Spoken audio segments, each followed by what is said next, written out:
આજે આપણે જોઈશું ધોરણ 12 ની અંદર ઓસ્મોટિક પ્રેશર અથવા તો અભિસરણ દબાણ. સારો એવો ટોપિક છે. આની પહેલા જો જૂની યાદો તાજી કરી લઈએ તો અભિસરણ દબાણ જે છે ચોથો તમારો સંખ્યાત્મક ગુણધર્મ છે. સંખ્યાત્મક ગુણધર્મ તમે સારી રીતે ભણી ગયા છો.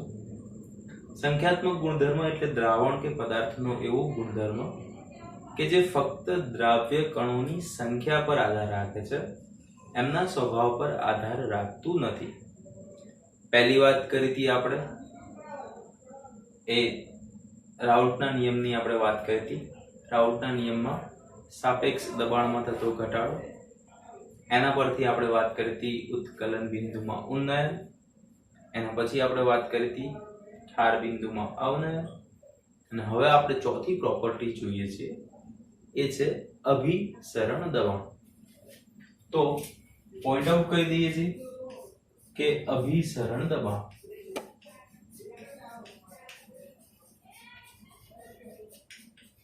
પહેલી જો વાત કરીએ તો પહેલા ફર્સ્ટ એ જોઈએ કે અભિસરણ શું છે. અભિસરણ આપણે એટલે એને કહેશું કે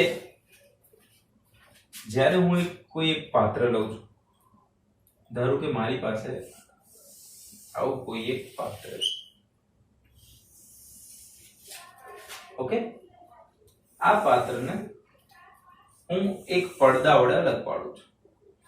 પડદો કે જેને આપણે કહેશું અર્ધપારગમ્ય પડદો. અર્ધપારગમ્ય પડદો છે શું? અર્ધપારગમ્ય પડદો એક ગરણી જેવો છે. જેમ તમે સામાન્ય ઉદાહરણમાં દરરોજ જુઓ છો કે તમારી મધર જ્યારે ચા બનાવે છે અને એને ચાને ગરણીમાંથી નાખે છે તો ચા નીચે આવે છે અને જે ચાની ભૂકી છે ગરણીની અંદર રહી જાય છે. તો આવો જ એક પડદો લીધો છે જેને આપણે કહીએ છીએ અર્ધપારગમ્ય પડદો. જે અર્ધપારગમ્ય પડદો જે છે એ દ્રાવકના જે કણ છે, દ્રાવકના કણ સૂક્ષ્મ હોય છે, અને જે આપણે એની અંદર પદાર્થ ઓગળી છે દ્રાવ્ય પદાર્થ, આ દ્રાવ્ય પદાર્થના કણ મોટા હોય છે. તો કે આ અર્ધપારગમ્ય પડદો દ્રાવકના અણુને એની અંદરથી પસાર થવા દે છે, પરંતુ દ્રાવ્યના અણુને પસાર થવા દેતો નથી. હવે બીજી વાત કરી લઈએ કે આ પાત્રને હું અહીંયાથી બંધ કરી દઉં છું. એટલે કે અહીંયાથી મેં આ પાત્રને એક તો પડદા વડે અલગ પાડી દીધું અને આ બંધ કરી અને એના ઉપર મેં પિસ્ટન ગોઠવેલું છે, ઓકે. આ બાજુ ફક્ત ને ફક્ત દ્રાવ્ય કણના અણુ છે. દ્રાવકના અણુ જે છે, આ દ્રાવકના અણુની તમને ખબર છે કે દ્રાવકના અણુ જે છે, દ્રાવકના અણુઓનું જે સાઈઝ છે અથવા તો જે કદ છે, આ સાઈઝ નાનું હોય છે. જ્યારે બીજી બાજુ વાત કરી તો બીજી બાજુની અંદર મેં પહેલા પાત્રને ફિટ રીતે બંધ કરી દીધું, એના ઉપર મેં પિસ્ટન ગોઠવેલું, અને બીજી બાજુ મેં દ્રાવણ લીધું છે. દ્રાવણની અંદર બે વસ્તુ હશે, એક તો દ્રાવ્યના કણ હશે અને એક દ્રાવકના કણ હશે. અહીંયા તમને મોટા મોટા કણ દેખાય છે. આ મોટા મોટા કણ જે છે દ્રાવ્યના છે. આ તમારો કણ દ્રાવ્યનો છે. અને તમને જે કેસરી કલરના જે નાના નાના કણ દેખાય છે, આ કેસરી કલરના જે નાના નાના કણ છે એ તમારા દ્રાવકના કણ છે. મેં કીધું છે કે પહેલા સમજીએ કે અભિસરણ શું છે, ઓકે. તો આ બાજુ તમારી પાસે એક વસ્તુ છે, એ છે શુદ્ધ દ્રાવક જે છે. અને તમને ખબર છે દ્રાવક કેવો હોય છે તો કે બાષ્પશીલ. જ્યારે અહીં આપણે દ્રાવ્ય અને દ્રાવક બંને લીધું છે, અને દ્રાવ્ય અને દ્રાવક બંને મળીને બનાવે છે શું હોય તો કે દ્રાવણ બનાવે છે. આપણે જે દ્રાવ્ય લીધો છે, આ દ્રાવ્ય પદાર્થ કેવો હશે તો કે અબાષ્પશીલ જોવા મળે છે. તમને ખબર છે દ્રાવ્ય પદાર્થ અબાષ્પશીલ હોય છે. હવે વાત કરીએ એકચ્યુઅલીમાં થાય છે શું. તો એકચ્યુઅલીમાં થાય છે એવું કે જ્યારે આવી રીતના હું કોઈ આ બે એક દ્રાવક છે અને એક દ્રાવણ જે છે એને હું અર્ધ પારગમ્ય પડદા વડે જ્યારે અલગ પાડું છું ત્યારે આ દ્રાવકના અણુઓ આ તરફ ઓટોમેટિક ગતિ કરે છે. આ દ્રાવકના અણુઓ દ્રાવકથી દ્રાવણ તરફ જાય છે. એટલે કે અણુઓનું જે વહન થાય છે એ દ્રાવકથી ક્યાં થાય છે ભાઈ? દ્રાવણ તરફ. તો વૈજ્ઞાનિકોને એવું થયું કે આ જે ઘટના જે છે એમને એક નામ આપ્યું અને આ જે આખી ઘટના છે એને એમને કીધું ઓસ્મોસિસ અથવા તો આપણે ગુજરાતીમાં કહીએ એને અભિસરણ. આ ઘટનાને અભિસરણ કહેવાય છે કે તમે જ્યારે દ્રાવક અને દ્રાવણને કોઈ એક અર્ધ પારગમ્ય પડદા વડે અલગ કરો તો દ્રાવકના અણુઓ સ્વયંભૂ કોઈ પણ જાતનું બળ આપ્યા વગર એ દ્રાવકથી દ્રાવણ તરફ ગતિ કરે છે. આ જે ગતિ કરે છે આ ઘટનાને આપણે કહીએ છીએ અભિસરણ. તો આવું કેમ થાય છે? આના પાછળનું સાયન્ટિફિક રીઝન જોઈએ. જો હું એક વાત કરું, એક આ તમારી પાસે જે પાત્રને આપણે દિવાલ વડે જે ઢાંકેલી છે, આ દિવાલ ઉપર જો હું એક વસ્તુ કહું તો આના ઉપર દબાણ હશે.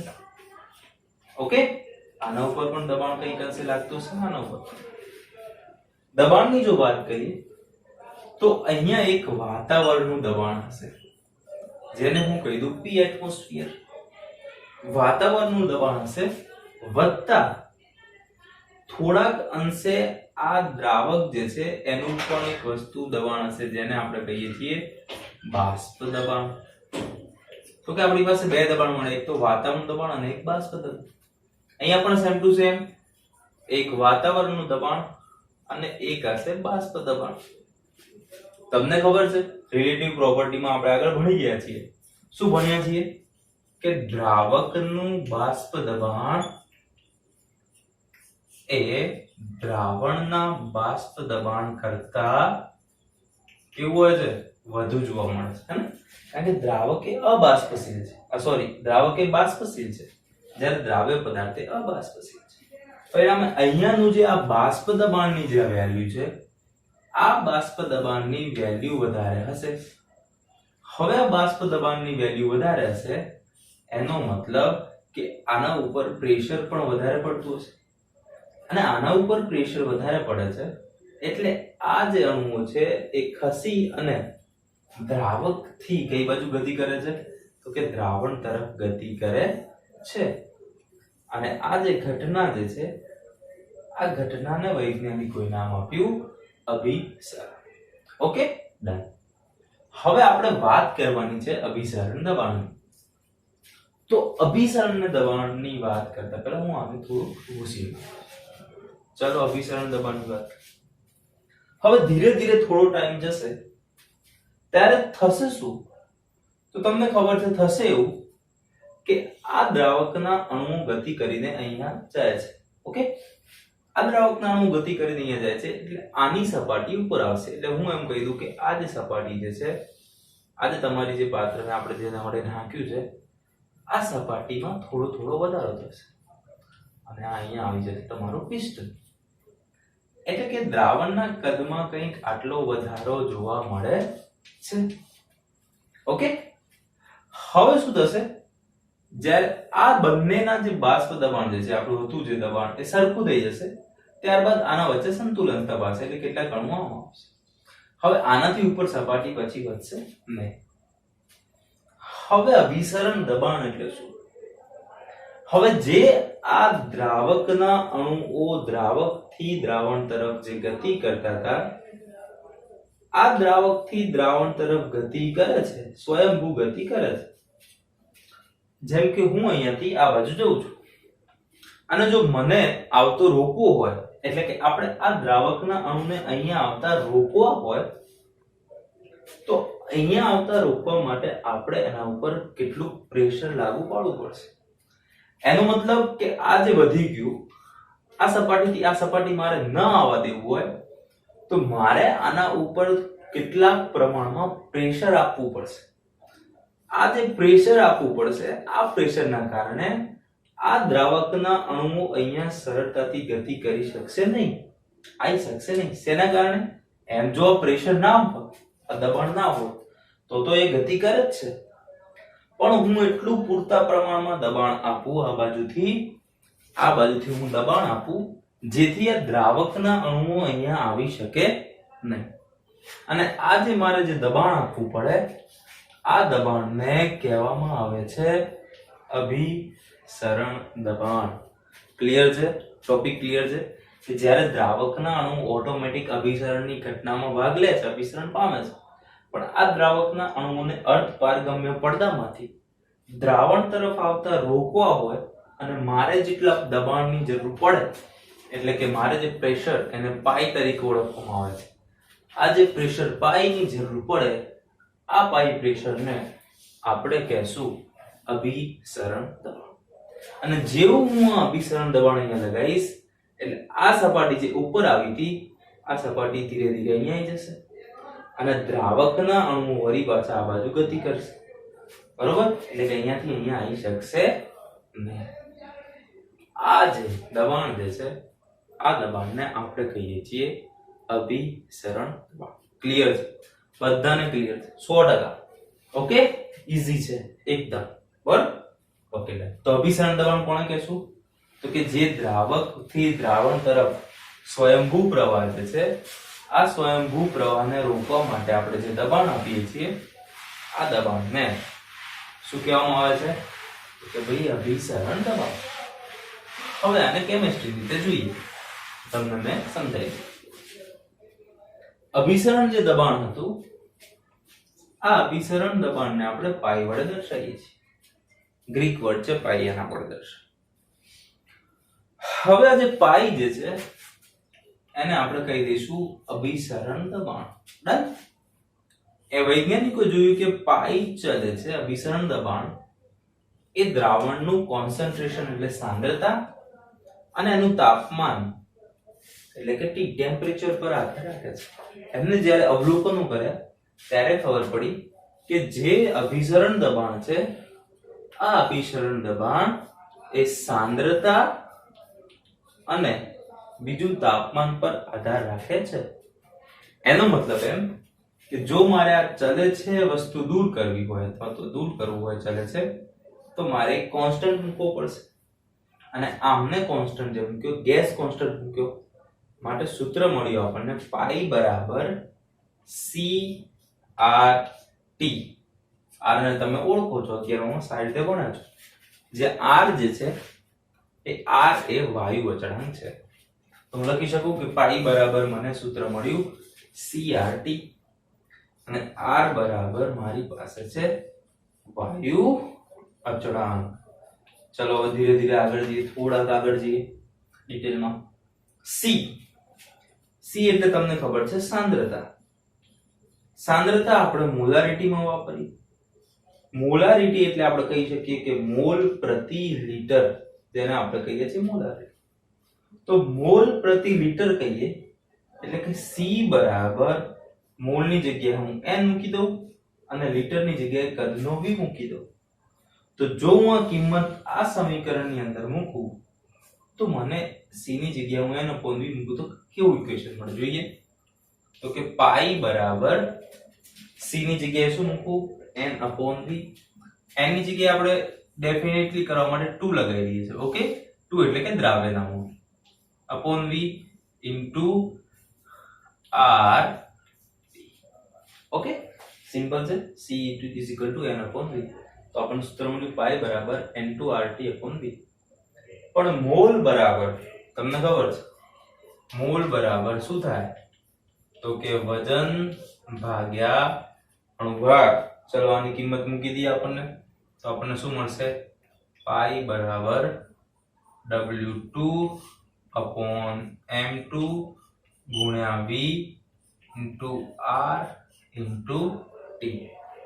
અને જો m2 ને કરતા બનાવું તો m2 બરાબર w2rt upon પાઈ v મને પ્રાપ્ત થશે.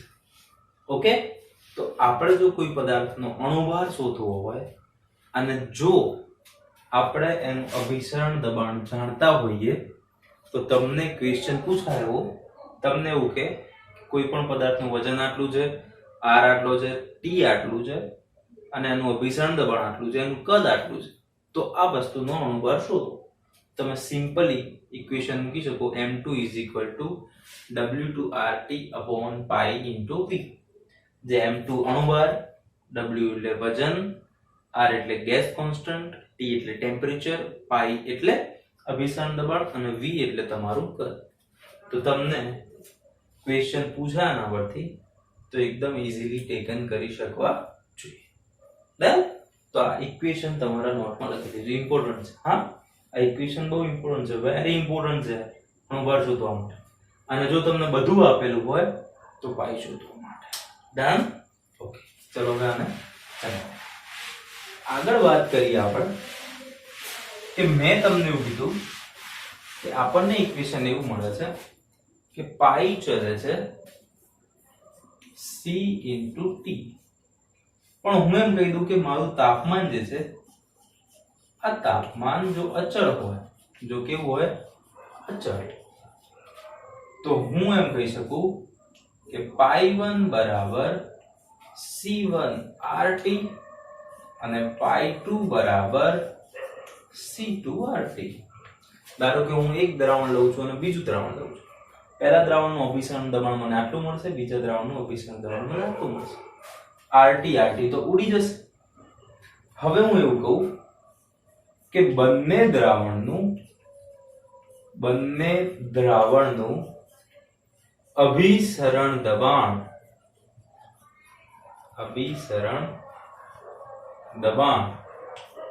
સરખું છે, એટલે એમ કહું કે આ બંનેનું અભિસરણ દબાણ સરખું. તો હું કહી શકું π1 = π2. π1 ની જગ્યાએ શું મૂકી દઉં? c1 RT = c2 RT. RT જતા રહ્યા તો મને મળે c1 = c2. આના ઉપરથી બહુ અગત્યની એક માહિતી મળી. એ માહિતી એ મળી કે જે અભિસરણ દબાણ પાઈ જે છે, આ અભિસરણ દબાણ પાઈ એ એની સાંદ્રતાના સમપ્રમાણમાં છે. એનો મતલબ તમને એવું કે 0.1 મોલર દ્રાવણ અને 0.2 મોલર દ્રાવણમાં અભિસરણ દબાણ કોનું વધારે છે? તો તમને અહીંયા જે સાંદ્રતા વધારે આપી છે, તો તમને ખબર પડી જાય કે જેમ જેમ સાંદ્રતા વધે એમ એમ અભિસરણ દબાણ વધે, અથવા જેમ જેમ અભિસરણ દબાણ વધારે એમ એની સાંદ્રતા પણ વધારે. તો આ બંનેમાંથી જો તમને કે તમે કહી શકો કે આનું અભિસરણ દબાણ વધુ હશે. તો આના પરથી એક માહિતી એવી પ્રાપ્ત થઈ આપણને કે જેમ સાંદ્રતાનું મૂલ્ય વધુ એમ અભિસરણ દબાણ વધુ. આના ઉપરથી એક વસ્તુ આપણને મળશે કે આપણે એ વસ્તુની વાત કરીએ, 3 ટાઈપની વાત કરીએ. દ્રાવણો 3 પ્રકારના હોય છે. એક તો વાત કરીએ પહેલું કે સમઅભિસારી દ્રાવણો.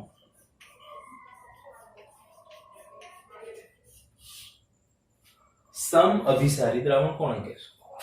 ઓકે, આ ક્લિયર છે. સમઅભિસારી દ્રાવણ. સમઅભિસારી દ્રાવણ એટલે કે એવું દ્રાવણ, ધારો કે અહીંયા એક લાઈન દોરું છું, અહીંયા મારી પાસે અર્ધપારગમ્ય પડદો છે અને મારી પાસે બંને બાજુ દ્રાવણ છે. ઓકે, આ બાજુ પણ દ્રાવણ. આનું અભિસરણ દબાણ π1 છે, આનું અભિસરણ દબાણ π2 છે. બંનેનું અભિસરણ દબાણ સરખું છે. બંનેનું અભિસરણ દબાણ સરખું છે એનો મતલબ કે ના તો દ્રાવકમાંથી અહીંયા કોઈ વસ્તુ જશે કે ના તો અહીંયાથી અહીંયા.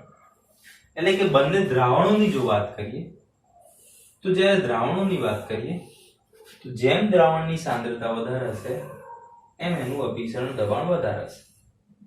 તો આના ઉપરથી એક વસ્તુની વાત કરીએ છે, તમારું સમઅભિસારી, હાઇપરટોનિક અને હાઇપોટોનિક. ચલો હાઇપરટોનિક અને હાઇપોટોનિક ની એક વસ્તુમાંથી સમજીએ. મારી પાસે આ લીલી દ્રાક્ષ છે, ઓકે, અને મારી પાસે સૂકી દ્રાક્ષ છે.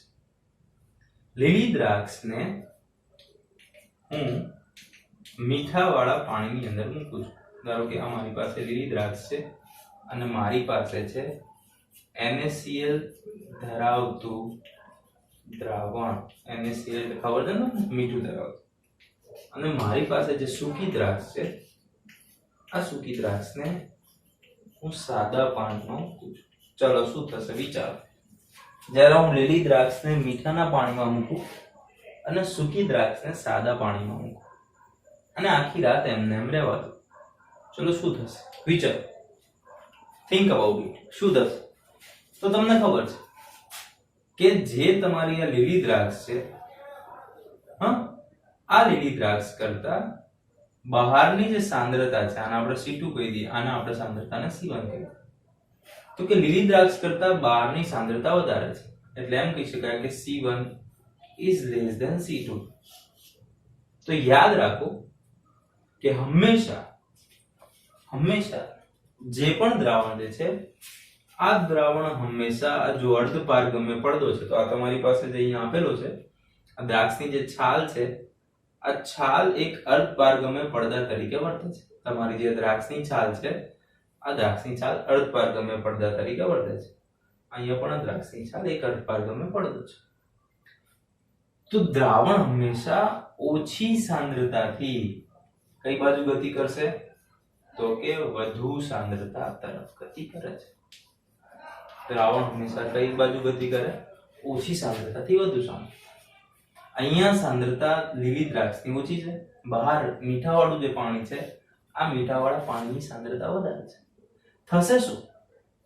તો કે ધીરે ધીરે આ દ્રાક્ષમાંથી પાણી બહાર આવી જશે, અને આ દ્રાક્ષમાંથી જો પાણી બહાર આવશે તો એનો મતલબ એમ કે આ દ્રાક્ષ જે હતી, આ દ્રાક્ષનું કદ કંઈક આટલું થઈ જશે.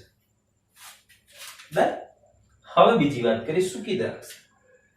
સૂકી દ્રાક્ષ અને બહાર છે તમારું સાદું પાણી. તો આ જે સૂકી દ્રાક્ષ જે છે, આ સૂકી દ્રાક્ષની અંદર સાંદ્રતા વધુ છે, જ્યારે સાદું પાણી જે છે એની સાંદ્રતા ઓછી હોય, કારણ કે સાદા પાણીમાં ક્ષાર એકદમ ઓછો હોય. પરિણામે આ સાદા પાણીના અણુઓ અર્ધપારગમ્ય પડદા, એટલે કે જે છાલ છે, અર્ધપારગમ્ય પડદા તરીકે આ પાણી તમારું જશે દ્રાક્ષની અંદર.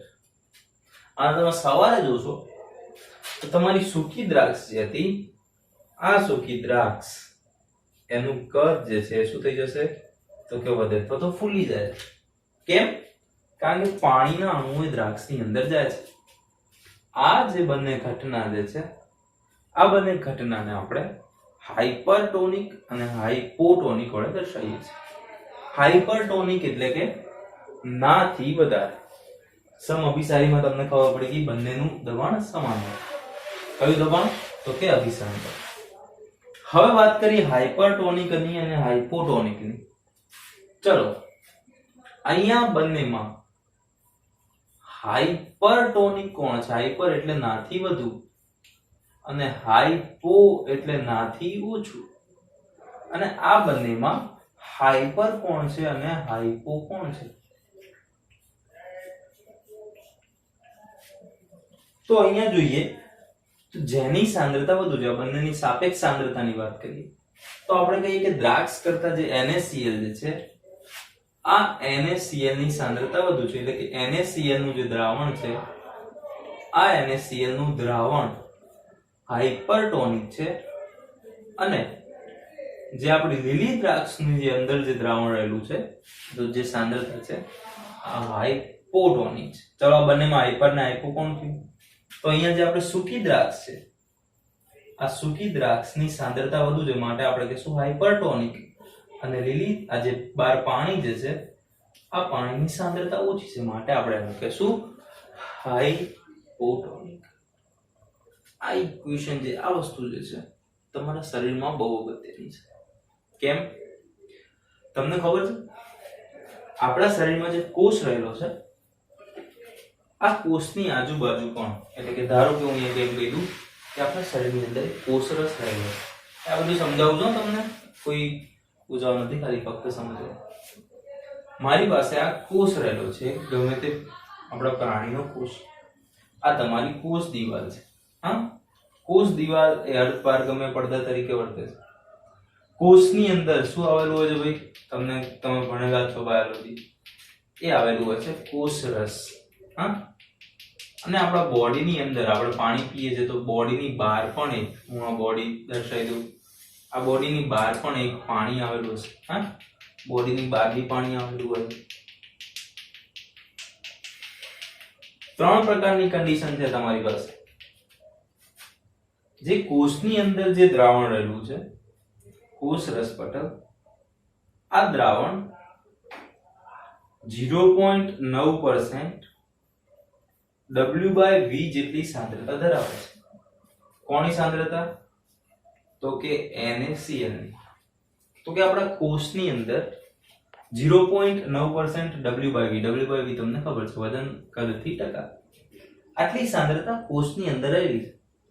અને આપણા કોષની બહાર જે પાણી, જે આપણી દ્રાવણાત્મક શરીરની અંદર જે હોય છે, આ પાણીની સાંદ્રતા કેટલી હોવી જોઈએ? કહો. આ પાણીની સાંદ્રતા કેટલી હોવી જોઈએ તો કોષ જીવતો રહી શકે? આ પાણીની સાંદ્રતા કેટલી હશે તો કોષ જીવતો રહી શકે? તો કે આ પાણીની સાંદ્રતા પણ સમથિંગ 0.9% W/V હોવી જોઈએ. બંનેની સાંદ્રતા સરખી, એનો મતલબ કે બંનેનું અભિસરણ દબાણ પણ સરખું. જો C1 = C2, એનો મતલબ કે Phi1 = Phi2.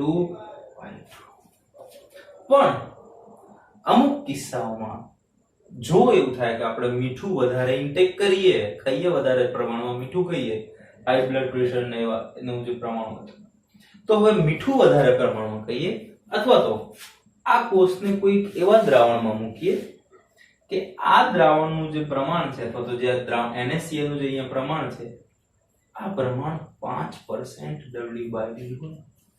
શું થશે? વિચારો. અહીંયા તમારી પાસે 0.9% W/V NaCl નું દ્રાવણ છે અને આ કોષને આપણે મૂકી દીધો એવા દ્રાવણની અંદર કે જે 5% W/V NaCl ધરાવે છે. એનો મતલબ કોષની અંદરની સાંદ્રતા ઓછી છે જ્યારે કોષની બહારની સાંદ્રતા બહુ વધુ છે. એટલે આ દ્રાવણ જે છે, આ દ્રાવણ આપણું વર્તશે હાઇપરટોનિક તરીકે. હાઇપરટોનિક તરીકે વર્તે એટલે અહીંયા તમારી સાંદ્રતા, આ સાંદ્રતા કેવી છે? અહીંયા સાંદ્રતા ઓછી છે અને બહાર જે છે, આ બહાર સાંદ્રતા વધારે છે. શેના કારણે વધી? તો કે આપણે 5% W/V. ઓછી સાંદ્રતાથી વધારે સાંદ્રતા તરફ ગતિ કરે. મેં તમને કીધું પારગમ્ય પડદા વડે જ્યારે કોઈ વસ્તુ આપણે અલગ કરીએ બે દ્રાવણોને, ત્યારે હંમેશા ઓછી સાંદ્રતાથી વધારે સાંદ્રતા તરફ ગતિ કરે. એનો મતલબ કે કોષની અંદરનું જે પાણી છે, આ કોષની અંદરનું પાણી ધીરે ધીરે ધીરે ધીરે થઈ અને બહાર આવતું રહેશે. ક્યાં સુધી બહાર આવશે? કે બંનેની સાંદ્રતા સરખી નહીં થાય ત્યાં સુધી. પરિણામે આપણને જે આ કોષ મળતો હતો, આ કોષ ધીરે ધીરે સંકોચાઈ જશે. આ કોષ શું થઈ જશે ભાઈ? તો કે સંકોચાઈ જશે. આ પહેલી કન્ડિશન. બરોબર છે? ક્યારે સંકોચાઈ ગયું? કે આપણે ઉપયોગ કર્યો હાઇપરટોનિક દ્રાવણ. બીજી કન્ડિશન લઈએ. બીજી કન્ડિશનમાં હું એવું કહું કે મેં સેમ ટુ સેમ આવું એક પાત્ર લીધેલું છે. ઓકે, આ પાત્રની અંદર મેં કોષ મૂકેલો છે. આ કોષની તમને ખબર છે કે ભાઈ કોષની અંદર આપણું કોષનું દ્રાવણ ફિક્સ હોય છે, પછી ના બદલાવે છે, એનું જ રહે. બરોબર? અને કોષની અંદરનું દ્રાવણની સાંદ્રતા તમને ખબર છે કેટલી હતી? સાંદ્રતા આપણી પાસે તો કે ભાઈ આપણી પાસેથી 0.9% W/V. તો આ કોષ કરતા જો આ સાંદ્રતા ઘટે, એનો મતલબ કે હવે હું બહાર જે સાંદ્રતા લઉં, આ સાંદ્રતા લઉં 0.1% W/V. શું થશે? વિચારો શું થશે? અહીંયા જે મેં 5% લીધી હતી, આ 5% ની જગ્યાએ હું અહીંયા લઉં છું 0.1%. 0.1% લઉં એટલે શું થાય? શું થાય ભાઈ? ચલો શું થાય? 0.1% નો મતલબ થયો, એવો મતલબ થયો કે અહીંયા બહારની બાજુ જે છે, આ બહારની બાજુ સાંદ્રતા કેવી છે? ઓછી. હે ને? 0.1. જ્યારે અંદરની બાજુ સાંદ્રતા કેવી છે? વધારે. બહારની બાજુ સાંદ્રતા કેવી થઈ ગઈ? 0.1% લીધો એટલે ઓછી કહેવાય. અને અંદરની બાજુ સાંદ્રતા કેવી થઈ જશે ભાઈ? વધારે. ચલો શું થશે? તો દ્રાવણના અણુઓ ઓછી સાંદ્રતાથી કઈ સાંદ્રતા બાજુ ગતિ કરે છે? તો કે વધુ સાંદ્રતા તરફ ગતિ કરે છે. અને પરિણામે કોષની અંદર પાણી ભરાભરા કરશે અને તેથી આ કોષ ધીરે ધીરે ધીરે ફૂલતો જશે અને અંતે ફાટી જશે. તો કે આ વસ્તુ નિવારવા માટે આપણે તમને જે બોટલ ચડાવીએ છીએ શરીરની અંદર, તો આ વસ્તુ અહીંયા કામ આવે છે કે આ જે બોટલ જે ચડાવીએ અને બોટલની અંદર જે આપણે દ્રાવણ લઈએ, આ દ્રાવણ જે છે, આ દ્રાવણ ના તો 5% વાળું હોવું જોઈએ કે ના તો 0.1% વાળું. 5% વાળું હશે તો કોષ સંકોચાઈ જશે અને જો 0.1% વાળું છે તો કોષ ફાટી જશે. પરિણામે આપણે જે બોટલની અંદર જે આપણે પાણી ચડાવીએ છીએ NaCl નું, આ NaCl નું પાણી 0.9% W/V જેટલું ધરાવીએ છીએ. કેમ? કારણ કે 0.9% વાળું પાણી હશે તો આવી કોઈ સિચ્યુએશન જોવા મળશે નહીં. એ દ્રાવણ કેવું થઈ જશે ભાઈ? આ દ્રાવણ બંનેનું સાંદ્રતા કેવી થઈ જશે? C1 C2. બંનેનું અભિસરણ દબાણ સરખું થઈ જશે. પરિણામે ના તો કોષમાંથી પાણી બહાર આવશે ના તો કોષમાંથી પાણી અંદર જશે. એટલે અંદર બહાર તો આવશે પણ એનું પ્રમાણ એટલું બધું નહીં હોય કે જે કોષને નુકસાન કરે. પરિણામે આપણે જે બોટલ લઈએ છીએ તમને ચડાવવા માટે, આ બોટલ 0.9% અથવા 0.85% W/V NaCl નું સોલ્યુશન ધરાવે છે. આ તમારું છે અભિસરણ દબાણ. આ થઈ ગયું તમારું હાઇપરટોનિક ની વાત અને બીજી થઈ ગઈ તમારી હાઇપોટોનિક ની વાત. ઓકે, હવે એક વસ્તુની વાત કરીએ જે તમે આખો દિવસ ટીવીમાં સાંભળો છો, ક્યાંક વાપરેલું પણ હશે, પણ એનું આજે એપ્લિકેશન જોઈએ. એ વાત છે તમારી પ્રતિઅભિસરણ દબાણ.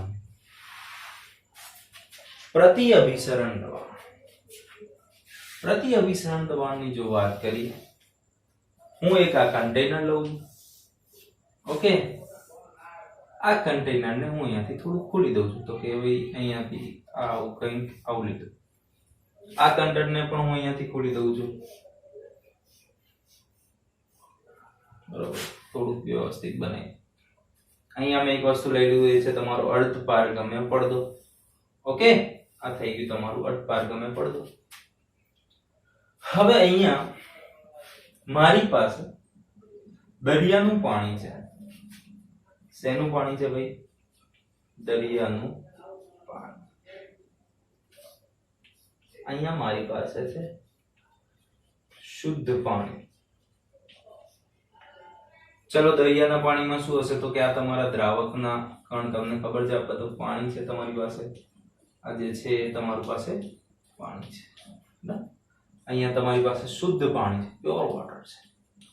તમારી પાસે અહીંયા શુદ્ધ પાણી છે, ઇટ ઇઝ પ્યોર વોટર. અને દરિયાના પાણીની અંદર તમને ખબર છે દરિયાનું પાણી કેવું હોય છે ભાઈ? ખારું. એટલે આ દરિયાના પાણીની અંદર શેના અણુ રહેલા હશે? તો કે NaCl ના અણુ રહેલા છે. ડન? આ NaCl ના અણુ રહેલા છે. એનો મતલબ તમને ખબર છે કે જ્યારે પણ આપણે કોઈ વસ્તુને અર્ધપારગમ્ય પડદા વડે અલગ કરીશું ત્યારે આ સાંદ્રતા ઓછી છે, આ સાંદ્રતા વધુ છે. પરિણામે દ્રાવકના અણુઓ આ તરફ ગતિ કરશે. આ સિમ્પલી અભિસરણ થશે. પણ અભિસરણ દબાણ આપણે આપશું તો આને રોકી શકશું. ક્લિયર છે? બરોબર? આ અણુ અહીંયાથી આવી નહીં શકે. શેના વડે? અભિસરણ દબાણ વડે.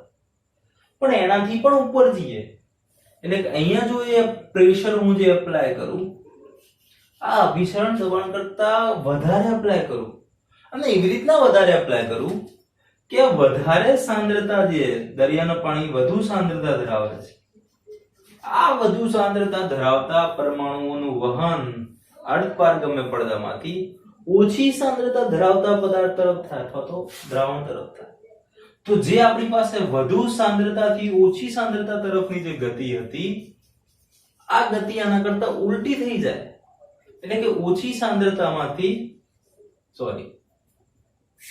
આપણી જે ગતિ હતી ઓછી સાંદ્રતાથી વધુ સાંદ્રતા વાળી, આ ગતિ આપણી ઉલટી થઈ જાય, એટલે કે વધારે સાંદ્રતામાંથી ઓછી સાંદ્રતા તરફ દ્રાવકના અણુ ગતિ કરે. આ જે ઘટના જે છે જેને આપણે કહીએ છીએ પ્રતિ અભિસરણ દબાણ. આ તમારી પાસે રેગ્યુલર છે અને આ ક્યારે થશે કે તમે જ્યારે પ્રતિ અભિસરણ દબાણ આપશો. તો દરિયાના પાણીમાંથી આપણે શુદ્ધ પાણી મેળવી શકીએ છીએ. શેના કારણે? પ્રતિ અભિસરણ. અને આ જે પ્રતિ અભિસરણ છે એને ઇંગ્લિશમાં કહેવામાં આવે છે રિવર્સ ઓસ્મોસિસ, જેને તમે એક શોર્ટ ફોર્મ તરીકે જાણો છો અને જે તમે કહો છો RO પ્યુરિફાયર. ટીવી ની અંદર આવતું હોય છે ઘણી વખત. તો RO પ્યુરિફાયર કે દરિયાના પાણીમાંથી આપણે શુદ્ધ પાણી મેળવી શકીએ છીએ. શેના કારણે? તો કે દબાણના કારણે. આ વસ્તુ થઈ આપણી જેને આપણે કહીએ છીએ પ્રતિ અભિસરણ દબાણ અથવા તો રિવર્સ ઓસ્મોસિસ, કે જેના વડે દરિયાના પાણીમાંથી આપણે શુદ્ધ પાણી મેળવી શકીએ છીએ. હવે વાત કરીએ છેલ્લી વાત, અર્ધપારગમ્ય પડદાના કેટલાક ઉદાહરણો. મોસ્ટ ફેવરેબલ ક્વેશ્ચન પૂછાતો હોય છે કે ઉત્તમ અર્ધપારગમ્ય પડદો કયો છે? તો આ તમારી ચોપડીમાં લખી નાખજો કે K4FeCN6 એ ઉત્તમ અર્ધપારગમ્ય પડદો છે. ઓકે, એક વાર ફટાફટ રિવિઝન મારી દઈએ. અભિસરણ કોણ કહેશું? કે જ્યારે આપણે દ્રાવક અને દ્રાવણને અર્ધપારગમ્ય પડદા વડે અલગ કરીએ ત્યારે દ્રાવકના અણુથી દ્રાવણના અણુ તરફ તો સાંદ્રતા તરફ એક ગતિ થાય છે, અણુ ગતિ કરે છે, જેને આપણે કહીએ છીએ અભિસરણ. આ ઘટનાને રોકવા માટે આપણે જે પ્રેશર એપ્લાય કરીએ છીએ આ પ્રેશરને કહેવામાં આવે છે અભિસરણ દબાણ. અભિસરણ દબાણ એ તમને ખબર પડે. બીજી વાત કરીએ આપણે સમઅભિસારી દ્રાવણ, કે બંનેની સાંદ્રતા સરખી હોય. હાઇપરટોનિક દ્રાવણ, કે એક દ્રાવણ કરતા બીજા દ્રાવણની સાંદ્રતા વધુ હોય, અને હાઇપોટોનિક દ્રાવણ, કે એક દ્રાવણ કરતા બીજા દ્રાવણની સાંદ્રતા ઓછી. તો હંમેશા ઓછી સાંદ્રતાથી વધુ સાંદ્રતા તરફ ગતિ થાય છે. હા, એ આપણું ક્લિયર. એના પછી એક વાત આવી કે તમે કંઈક દબાણ એટલું બધું એપ્લાય કરો કે વધુ સાંદ્રતાથી ઓછી સાંદ્રતા તરફ ઉલટી ગતિ થાય. થવી જોઈએ આમ, હા, ઓછી સાંદ્રતાથી વધુ સાંદ્રતા, પણ એટલું દબાણ એપ્લાય કરો કે આના કરતા એકદમ ઉલટી ગતિ થાય. અને આ જે ગતિ થઈ, આ જે દબાણ જે છે એને આપણે કહીએ છીએ પ્રતિ અભિસરણ દબાણ અથવા તો રિવર્સ ઓસ્મોસિસ, અથવા તો આપણે જેને કહીએ છીએ RO. ડન.